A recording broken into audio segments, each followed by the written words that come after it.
News with Bill, Episode 11, Double-Decker Eyebrows.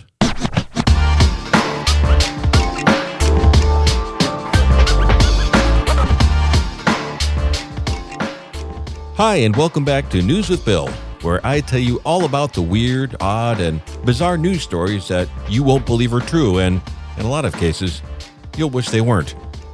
And boy, I have some gems for you today. I mean, we're talking tattoos, hot dogs, feces, you name it. Hey, let's get started. Why not? All right, we're going to start off with a Florida Neighbor of the Year. Once again, shocking that things happen in Florida, I know.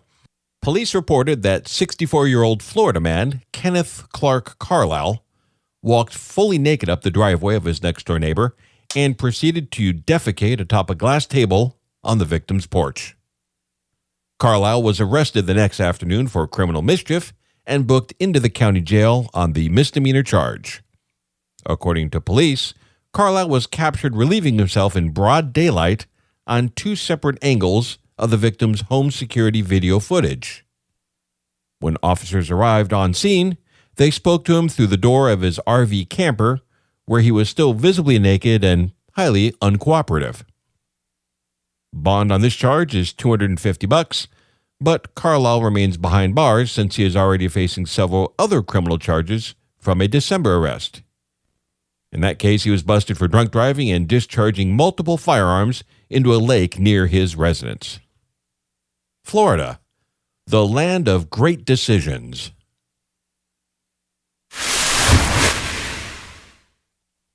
All right, now it's time for the next quiz show sensation that's sweeping the nation. Would you do it for $100? All right, so I found a list of things, and people were surveyed and asked if they would do them for $100. So, in the name of science, I'm going to go through this list, give my opinion, and share the results, tell you what I think. Now, just to put things into scale, there were tens of thousands of votes cast for most of these categories. So I would say these results are statistically, if I could say that, significant. Please keep track of what you would do and let me know what you would or wouldn't do for $100. All right, so let's take a look at the list. So once again, I'm going to give you my answer and then what the poll results were for a majority of the people. Okay, so first off, number one, would you drink an 8-ounce glass of ketchup for $100? That's pretty easy. For me, absolutely.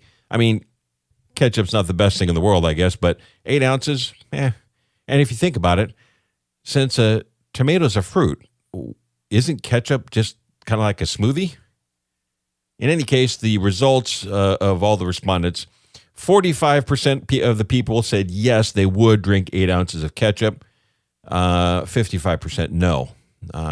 For $100, that's nothing compared to some of these. Next up, number two, would you lick the floor of a public bathroom for $100? I mean, this is pretty easy for me. Hell no. And I'm with a majority. Only 16% of the people said yes, they would lick the floor of a public bathroom for $100. And I sided with the 84% of people that said no. And I just want to know what kind of people said yes, they would lick the floor of a public bathroom for $100. That's pretty awful if you ask me. Number three, would you share your Google search history with your parents for $100? Would you share your Google search history with your folks? Now, I think back through my Google search history, and there are kind of two different categories. There are the things that I Google as part of just everyday life, when I do things for the show and what have you. But then there are also the times when I'm sitting out with some buddies having cigars and stuff, and we go off on these odd topics, and then we end up looking up stuff on the internet that's quite frankly not good. So I'm going to have to give this one. No, I would not share my Google search history with my parents for $100. And I'm kind of going against the crowd here. 73% of people said yes, they would. 27%, including myself, would not share Google search history with the parents. I don't know.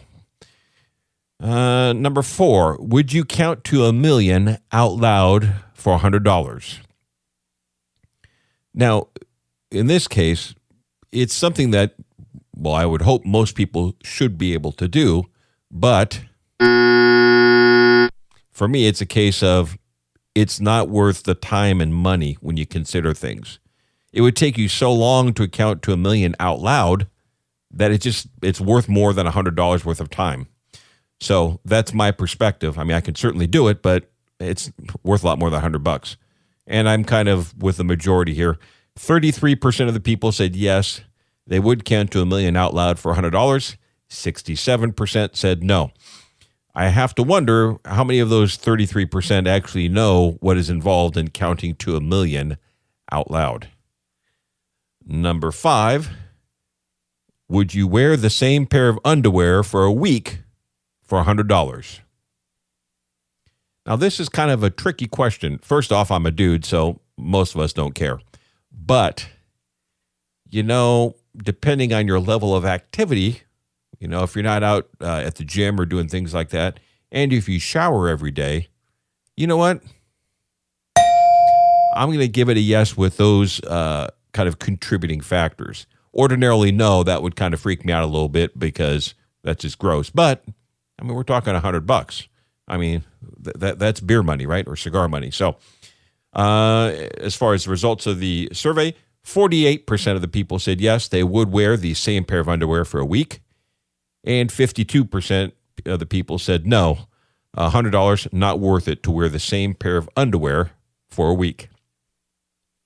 Number 6, would you live in the woods for a month for $100? Well, for me,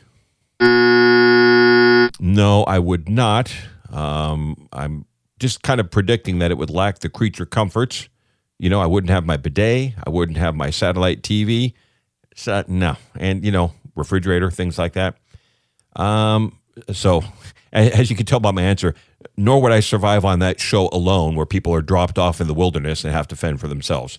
I would last approximately 15 minutes before I had to call in and tap out. So, results from the survey, 27% of the people said yes, they would live in the woods for a month for $100. 73% of the people said no, they would not.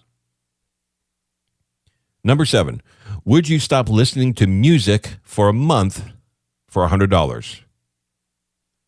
That's a pretty tough one. I do listen to music quite regularly, but I mix it with podcasts and other things I listen to. I think, I think I could do it because my commute to work and stuff, a lot of times it's a podcast I'm listening to, so I think I can manage it. I don't know if that's worth it, but I could certainly manage it. Yeah, I think I'd do it. $100 is $100. Results of the survey, 36% of the people said yes, and 64% said no, they would not stop listening to music for a month for $100. Number 8, would you give up social media for 2 weeks for $100? Boy, that's a tough one. 2 weeks of no social media? Absolutely. I think it's worth it. It would be tough because, that's just something that people check all the time. I mean, when I'm sitting around and have nothing to do, I pop onto Instagram or something and just see what's going on. But for 2 weeks, $100? Yeah. And I'm siding with the majority. 78% of respondents said yes, they would give up social media for 2 weeks for $100. 22% of the people said no, they would not. Number 9, would you relive your most embarrassing moment for $100? Now, I really had to think, and no, I'm not going to tell you any of my embarrassing moments. I mean, most of the things I say on this microphone are embarrassing enough. But I'm going to say no. No, I would not relive my most embarrassing, nor second or third place for $100. And I'm with the majority here. Only 28% of the people that responded to the survey said yes, they would relive their most embarrassing moment for $100. 72% said no. Number 10, would you let a toddler cut your hair for $100? Oh, well, this is easy for me. Yeah, of course. My hair, you're blessed not to have to look at me, but my hair, I keep super short. I keep basically a bald fade or skin fade and a real short finger length on top. So they could cut my hair, and it would grow back pretty quickly because my hair is super short anyway. Now, that $100 I would have to use for the corrective haircut and subsequent services, but only 17% of the people said yes, they would let a toddler cut their hair. 83% said no way. I would not let a toddler cut my hair for $100. Number 11, would you let your parents choose your outfits for the next month for $100? My folks in general, I'd say are pretty tasteful and they wouldn't do me dirty. So yes, I would. Specifically, my mom, she is pretty good with clothing and picking out things that look good. So yeah, I would let her pick out my outfits for a month for $100. She knows what I do professionally, and she would ensure that I was dressed appropriately. And as far as results, 62% of the people said yes, and 38% said no. I would not let my parents choose my outfits for a month for $100. And finally, number 12, the last one. Would you let your parents choose a tattoo for you for $100? Now, for me, that's a no. My folks aren't really pro-tattoo, or I guess they're not anti-tattoo. They just don't really know about tattoos. I have a tattoo and everything, but I don't know what they would choose, and I think that it would either be really weird. I don't know. No, just no. Now, 59% of respondents said yes, they let their folks pick a tattoo for them. 41% said no. So there you have it. Now, to be honest with you, I'm not sure what some of these people were thinking, but in some cases, it must be pretty hard up for $100. But I'd really like to know what you think. You can comment on this episode at newswithbill.com/11. You can tweet me at newswithbill. Send an email to feedback@newswithbill.com. Or better yet, leave a voicemail at 209-854-4620. I'd love to play your responses on the air. What would you do for $100?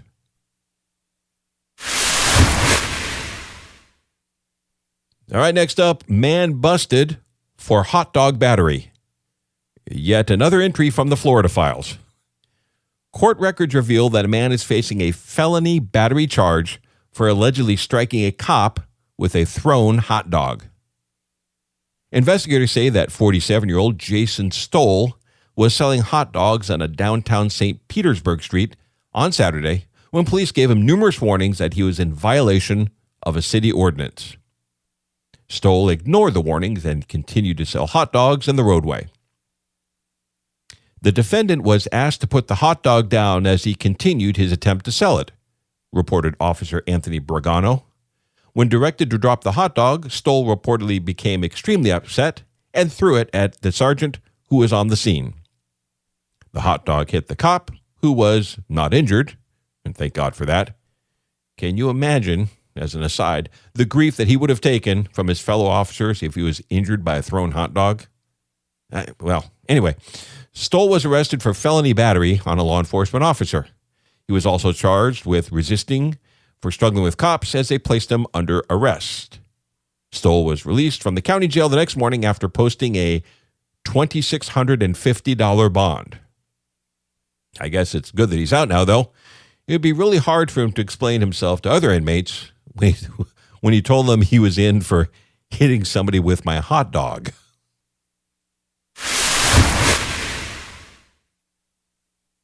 Woman faces felonies over waist attack. Now, once again, Florida. A Florida woman is behind bars after striking a home health care nurse with a handheld urinal that left the victim soaked in bodily waste. 60-year-old Ruth Redden got into a confrontation with her 83-year-old male roommate inside their residence at the Teakwood Village Mobile Home Park in Largo, Florida. So think about it. We have Florida and a mobile home park. You just know this is going to be good. So anyway, according to the arrest affidavit, Redden threw a metal cane and soda cans at her roomie, Theodore Hamilton. Hamilton was struck by them, but not injured. Redden tossed the items while nurse Joyce Lawrence was also inside the home. When the nurse tried to intervene, she was hit multiple times in the stomach area by Redden. As Lawrence tried to disengage, Redden, and I quote, was in arm's reach of a full plastic handheld urinal which was filled with the bodily fluid of Theodore Hamilton. Redden threw the urinal at Lawrence, who was hit with the container, and the urine flew out and soaked Lawrence, as well as the interior of the residence. Officer Stephanie Blitz on scene noted that Lawrence was covered in a wet liquid when police arrived. Redden was arrested on 2 felony counts for allegedly battering victims aged 65 or older. Redden remains in custody in lieu of a $5,000 bond and has pleaded not guilty to the charges. Redden's rap sheet includes previous convictions for drunk driving, trespassing, and making a false report to law enforcement. Now, I'm more than slightly worried how things will devolve from here. I mean, when you think about it, felony urine battery is a pretty low starting point.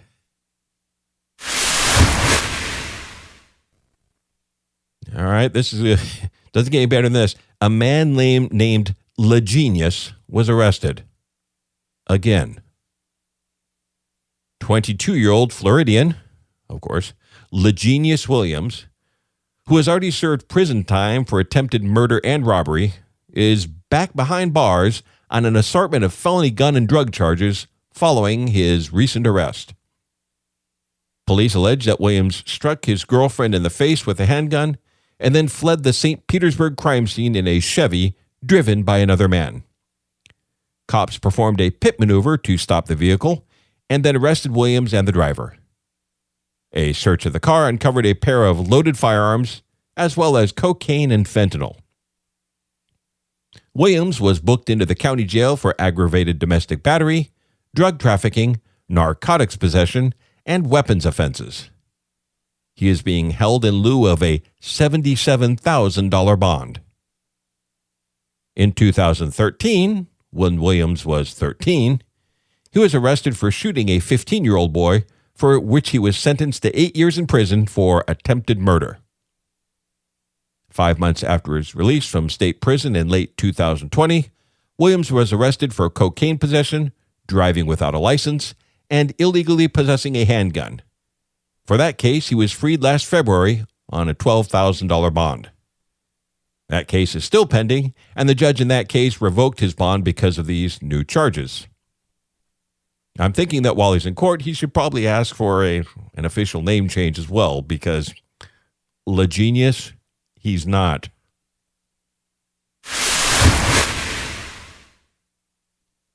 All right, next up, a good tip for your future. Start a poop savings account. A group of researchers has some important advice. Saving your poop now could save your life someday. In an opinion paper published Thursday in the journal called Trends in Molecular Medicine, the researchers make the case for fecal microbiota transplantation, or FMT, using your own poop to restore your health later in life. They theorize that the secret to being healthy in the future could be the complex ecosystem living inside the human body now. The researchers wrote, considering the massive and possibly permanent loss of our microbial diversity due to industrial advances, the creation of a global microbial Noah's Ark is warranted to protect the long-term health of humanity.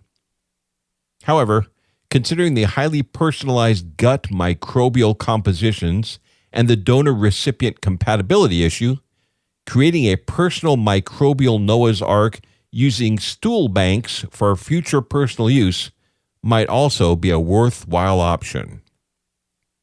Jeez. FMT is also used in cases when the feces from a healthy donor is transplanted into another person to restore the gut microbiome and boost health. For now, thankfully, FMT is not approved by the Food and Drug Administration, but the agency permits its use when a patient has C. diff, which is one of the most common hospital-acquired infections that is not responsive to standard antibiotic treatment. Now, mounting evidence shows that the gut microbial system plays an important role in health and disease, and it is capable of influencing both physical and mental states. When a stool sample is transferred, it brings all the gut's microorganisms along with it. The hope is that they will repopulate in their new home, bringing balance and health. And treating C. diff in this way has a cure rate of up to 90%.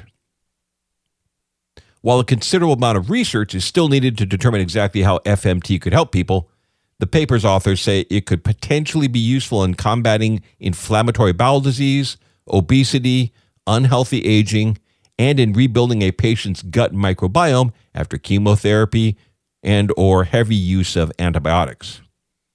Still, this therapy is just one potential tool in the toolbox for improving gut health. For some people, good gut health can be maintained through exercise, diet, reducing stress, and getting enough sleep. On a personal note, I think those are far more attractive options than ingesting saved feces.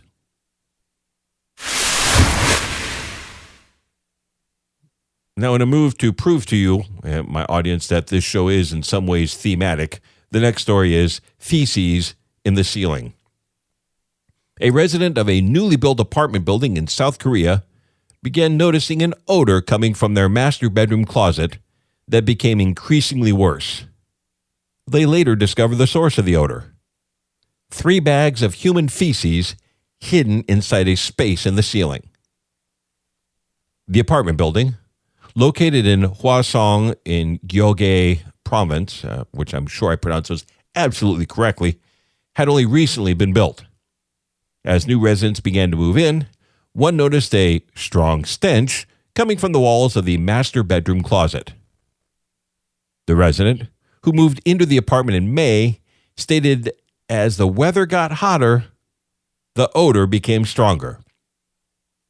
On May 29th, the resident requested an inspection. And on July 2nd, an official from the construction company inspected various parts of the home, including the plumbing, floors, walls, and ceiling.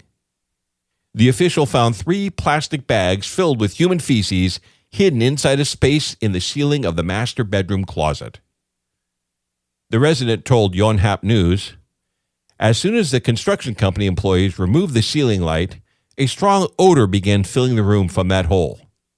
They couldn't even film or take photos of the evidence due to the stench and left with the bags as soon as possible." A man who lived next door also stated that he smelled an odor coming from the closet, and his wife, who is 5 months pregnant, began suffering headaches due to the stench. Officials believe that construction workers had left the bags full of their waste while finishing interior work for the apartment. The residents say that they have not received a proper apology and that their requests to have the ceiling and walls replaced have not been answered. They were also told to call a professional company to have deodorization work done.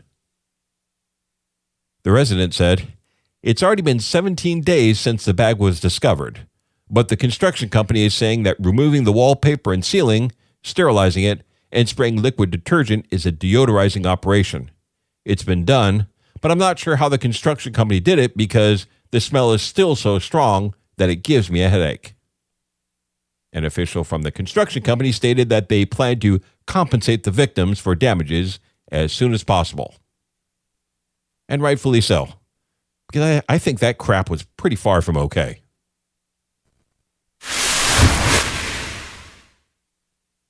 Woman pleads not guilty to decapitation and dismemberment. The Wisconsin woman charged with chopping off her 6 partner's head, putting it in a bucket, and directing the authorities to where to look for the victim's body parts, pleaded not guilty in a Brown County courtroom. 24-year-old Taylor Denise Shabiznes of Green Bay is charged with first-degree intentional homicide, which is Wisconsin's highest murder charge, mutilating a corpse, and third-degree sexual assault. The charges stem from what's alleged to have been a meth-fueled episode of sex and murder in late February. According to authorities, this romp ended with victim Shad Thyrion being killed and cut to pieces by a serrated bread knife. Wow. Prosecutors say Shabizz murdered her victim, admittedly had adult relations with his body for several hours, and then mutilated his corpse. Shabizz said that the police were going to have fun trying to find all of the organs, and is also said to have explained to the authorities that the serrated knife did the best job of severing her victim's body parts when compared against other possible kitchen implements. In court, Shabizz pleaded not guilty to the charges. Her attorney said Shabizz has been receiving mental health treatments since she was in the 7th grade. He also said that she has previously been diagnosed with bipolar disorder. According to the court record, Shabizz is also known as Taylor Denise Coronado. I guess we can say that Shabizz is the best thing since sliced... Oh, never mind.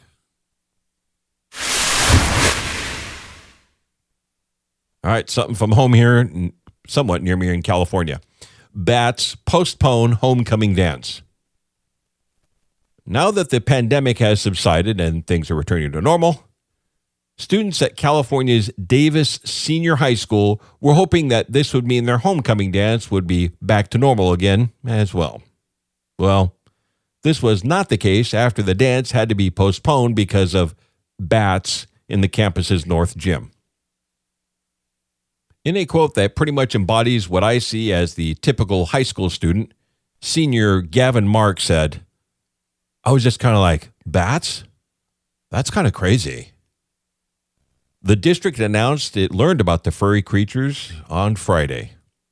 After consulting with wildlife experts, the district said it could not get the bats to leave in time for Saturday's dance. Wildlife Rescue and Rehabilitation Group Northern California Bats suspects the school is dealing with Mexican free-tailed bats. Corky Quirk of Northern California Bats, yes, that's the real name, said, quote, "These guys tend to be the culprits in the buildings, especially during migration in the spring and fall. Apparently, the recent weather may have thrown them off, or they might have been in search of food or shelter. Whatever the reason, Yolo County Animal Services can't remove them from the rafters, though it usually does remove bats from people's homes or other places where people are more likely to come into direct contact with them. While the school waits for the bats to leave, students anxiously await when they'll be able to hit the dance floor." Mark, the senior student and obvious scholar, continues, "So many things just have kind of been thrown at us that now it's just kind of like we need to go with the flow and find the best in every situation." The Centers for Disease Control and Prevention reported that bats are one of the most reported rabid animals in the U.S. and are the leading cause of rabies deaths in Americans. So, if you see a bat in your home, try to confine it to one room and don't touch the animal without gloves. Rabies is transmitted through their saliva. Now see, because I'm brilliant, I think the school could solve that problem quite easily. Just hire Ozzy Osbourne to perform for the prom. All right, and finally today, woman left with double eyebrows after a botched tattoo. So after a botched eyebrow tattoo procedure in Thailand, a young woman has had to walk around with 2 pairs of eyebrows on her face for over a year. So in doing a little reading online, it seems that eyebrow tattoos are pretty popular all over the world. When done correctly, they're supposed to look pretty good and not require much maintenance and that sort of thing. As I'm sure you can guess, this was not the experience of a 32-year-old woman from Thailand who's been living an eyebrow nightmare since her appointment. So about a year ago, customer Nipapron Meking paid 1,500 Thai baht, which is about $41 US, at a tiny hole-in-the-wall beauty clinic in Rayong province in eastern Thailand. She was hoping to walk out with thick, well-defined eyebrows. Well, she got some thick eyebrows, all right. The only problem was they sat noticeably above her natural eyebrows. As you can imagine, the shocked woman confronted the clinic staff about the blunder, and at first they promised to fix the mistake the very next day, free of charge. Now that got her to calm down a little, but her panic returned the next day when she arrived at the clinic and found that it had closed down. The clinic never opened again, so she was forced to live with 4 eyebrows instead of 2, which was not easy to get used to. It took a toll on her self-confidence, and she started spending a lot more time at home, ashamed of showing her face in public. Nipperpron went to several tattoo artists to see about getting things fixed, and finally found one who decided to help her erase her fake eyebrows. After several visits to the tattoo studio, she managed to fix her face to at least a semi-acceptable degree, and she is now confident to walk around in public. Recent pictures of Nipperpron show that traces of her botched fakes are still visible, but they are nowhere near as bad as before. She said, "I had a terrible time living with 4 eyebrows on my forehead, but now I can finally live a normal life." I'm just trying to figure out why the original tattoo artist thought that the plan was to put one set of eyebrows higher up than the originals. And let's just all hope that double-decker eyebrows don't become the new thing. All right, well, that's going to do it for this episode of News with Bill. Please be sure to subscribe to the show and give us a rating wherever you listen to podcasts. And as always, I'd love to hear your feedback or ideas, so please let me know what you think. Comment on this episode at newswithbill.com/11. And I'm at newswithbill on Twitter and Instagram. And you could send email feedback to feedback@newswithbill.com, or call and leave a voicemail on the News with Bill hotline at 209-854-4620. And please don't forget to spread the word about the show. Thanks for listening. I'll catch you next time.